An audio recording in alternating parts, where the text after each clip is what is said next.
Selamat pagi. Pagi.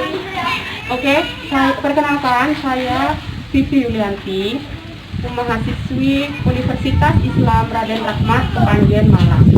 Nah, kegiatan hari ini kita lakukan sebagai bentuk edukasi tentang coronavirus disease atau yang sering kita kenal sebagai COVID-19. Nah, informasi tentang berapa banyak pasien yang sudah terjangkit saat ini, kemudian hingga penerapan protokol kesehatan apa saja yang harus kita terapkan sehari-hari, nanti akan saya sampaikan di sini untuk kalian semua. Sekarang yang hadir di sini adalah bersama saya para warga RT 7 Desa Jeru yang mereka adalah siswi SMA, ya kan? Sebagai perwakilan dari keluarga-keluarga mereka untuk menimba informasi supaya nanti bisa disampaikan kepada keluarga.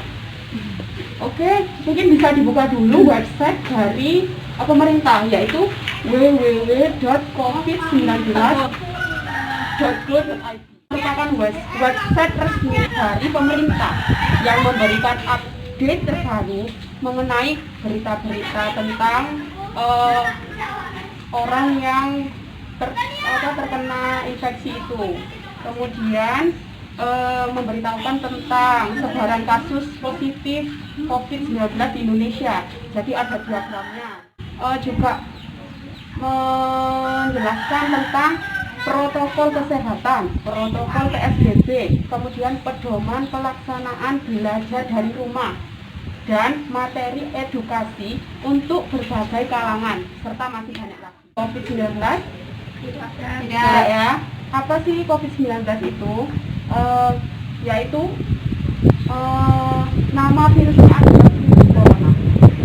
Ya, virus corona atau SARS-CoV-2 adalah virus yang menyerang organ atau sistem pernafasan. Nah, penyakit karena terinfeksi virus ini disebut dengan COVID-19.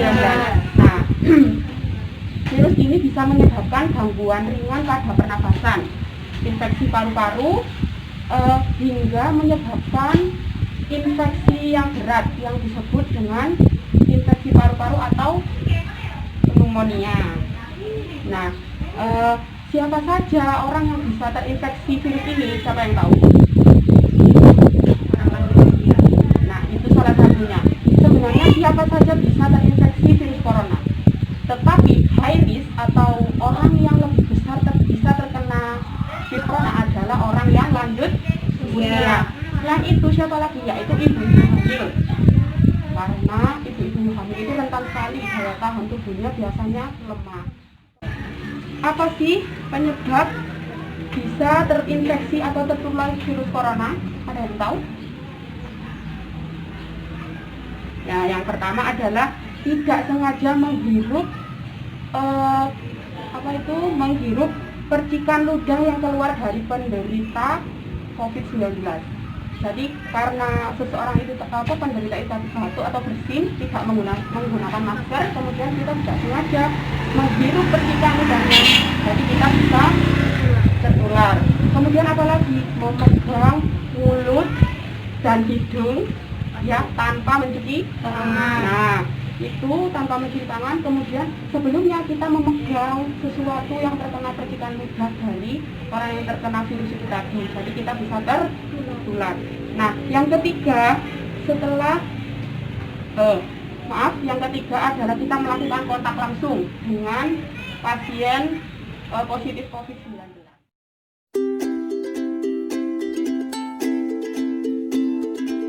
Bisa menginfeksi sistem pernafasan manusia, juga dapat menyebabkan infeksi pernapasan berat seperti infeksi paru-paru. Tadi sudah saya jelaskan ya, yaitu pneumonia. Nah, gejala terinfeksi COVID-19 itu seperti apa sih? Ada yang tahu? Nah, gejala terinfeksi COVID-19 adalah yang pertama, yaitu ada gejala awal. Bisa menyerupai flu. Jadi demam, pilek,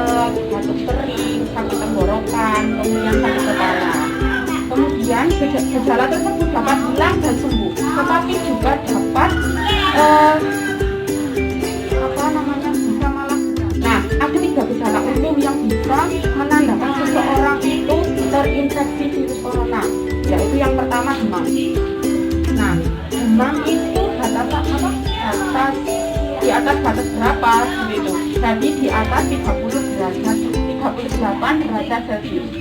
Nah, itu yang pertama. Kemudian batuk kering dan sesak nafas. Kemudian selanjutnya adalah tingkat kematian. Nah, ini resiko yang paling menakutkan dari seseorang itu terjangkit atau terpapar virus corona. Nah, berdasarkan data yang tadi sudah kalian lihat di website resmi pemerintah COVID-19 itu, percepatan penanganan COVID-19 Republik Indonesia hingga saat ini adalah 30.514 orang yang positif atau terkonfirmasi atau virus corona. Nah, sedangkan jumlah kematiannya adalah 1.801 orang. Nah, seperti itu.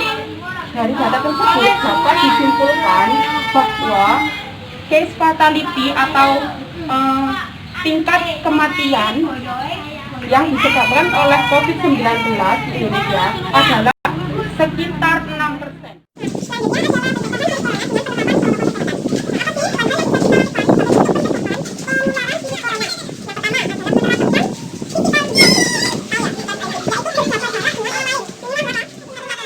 Mencuci tangan pakai sabun. Mencuci tangan pun tidak sekedar mencuci kemudian pakai sabun sudah begini saja, tapi kan harus ada prosesnya, yaitu sabunan. Sebenarnya kita seperti ini nggak boleh, harus geser ya, jangan dekat-dekat. Meningkatkan daya tahan tubuh kita dan menutup mulut dan hidung ketika bersin atau batuk. Caranya dengan apa? Bisa dengan tisu. Kalau dengan tisu setelah selesai batuk atau bersin bisa langsung dibuang ke tempat sampah. Kemudian kita juga bisa memakai siku kita. Jangan memakai telapak tangan, benda yang sering kita sentuh. Kebersihan rumah dan barang-barang yang sering kita sentuh harus dijaga kebersihannya. Nah, kita dapat membersihkannya dengan menyemprotkan desinfektan. Kemudian kita juga dapat membuat desinfektan itu secara mandiri, jadi tidak usah beli agar hemat uang kita. Nah, bahan-bahannya pun juga sangat mudah, sangat gampang kita temui di sekitar kita. Bahkan di rumah kita pun sendiri ada. Yaitu kita cukup menggunakan air dan cairan pembersih lantai. Nah, selain itu kita juga dapat menggunakan karbol dan cairan pemutih. Mempraktikkan cara membuat desinfektan dari air dan cairan pembersih lantai. Nah, kita menggunakan 5 liter air dengan cairan pembersih lantai.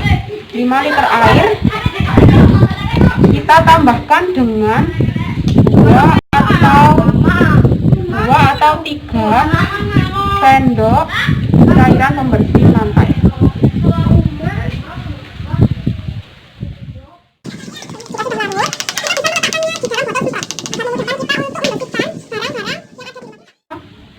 Kok bisa kreatif sekali membuat desinfektan sendiri? Oh iya, sebenarnya kalau kreativitas itu bisa diasah ya, atau bisa dilatih. Ini diajarkan bagi untuk kreatif, jadi sebenarnya tadi tidak kreatif, jadi saya dituntut harus kreatif saat kuliah ini. Jadi dibiasakan dengan cara yang baik. Kalau untuk masalah bisa membuat desinfektan ini, itu bisa dipelajari ya. Jurusan apa kok harus dituntut bisa kreatif? Oh, jadi kan sebenarnya tadi saya sudah memperkenalkan ya kalau saya itu mahasiswi Universitas Islam Raden Rahmat Malang. Kalau jurusan atau program studi yang saya ambil adalah PGSD. Apa itu PGSD? Tahu? Pendidikan Guru SD atau Sekolah Dasar. Memangnya kuliah PGSD harus kreatif ya? Oh iya, harus kreatif karena harus kreatif dan inovatif. Karena kalian tahu nggak kalau kuliah di PGSD itu banyak banget ilmu yang bisa kita dapat. Kita harus serba bisa karena nantinya kita akan hidup menjadi seorang pendidik. Gitu. Diajari banyak sekali, seperti menciptakan gerakan senam sendiri. Itu kan membutuhkan kreativitas ya. Bagaimana sih cara membuat gerakan senam yang benar dan bisa menarik orang SD. Kemudian kita juga diajar membuat tarian sendiri. Jadi di PGSD itu seperti itu. Jadi kita harus bisa membuat seni rupa, menari. Ada tidak yang ingin menjadi guru? Ada tidak guru SD? Ada. Ya. Nah, kalau begitu kalian bisa nih gabung bersama aku tentunya di PGSD. Nah, kuliah di PGSD Unira. Unira kan satu-satunya universitas di Kabupaten Malang. Tahu kan kalian? Tahu. Tahu lah. Nah, maka dari itu kan dekat tuh. Kita kan di kabupaten, nggak usah jauh-jauh ke Kota. pandemi COVID-19. Unira Malang itu memudahkan kita untuk bisa daftar online seperti itu. Kemudian pokoknya fleksibel banget lah, daftar online aja bisa, kemudian pembelajaran online juga bisa pakai daring. Nah, apalagi kalian katanya ingin jadi guru SD kan, prodi PGSD saya yang sudah terakreditasi B, dosennya itu baik-baik.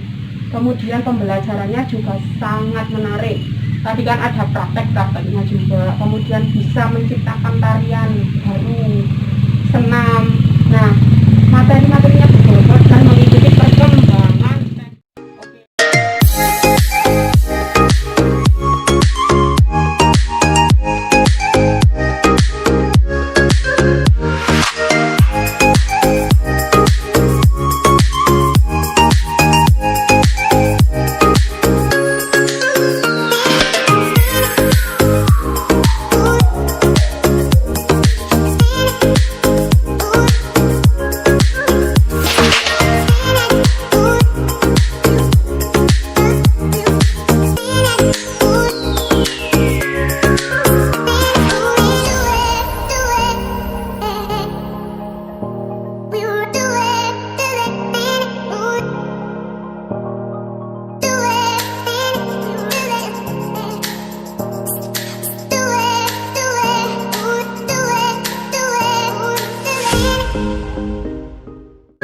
Sambil baca-baca dulu aja ya, karena kan kalian pengen tahu juga kan, itu dibaca dulu. Nanti kalau tertarik atau butuh informasi lebih lanjut bisa ke aku.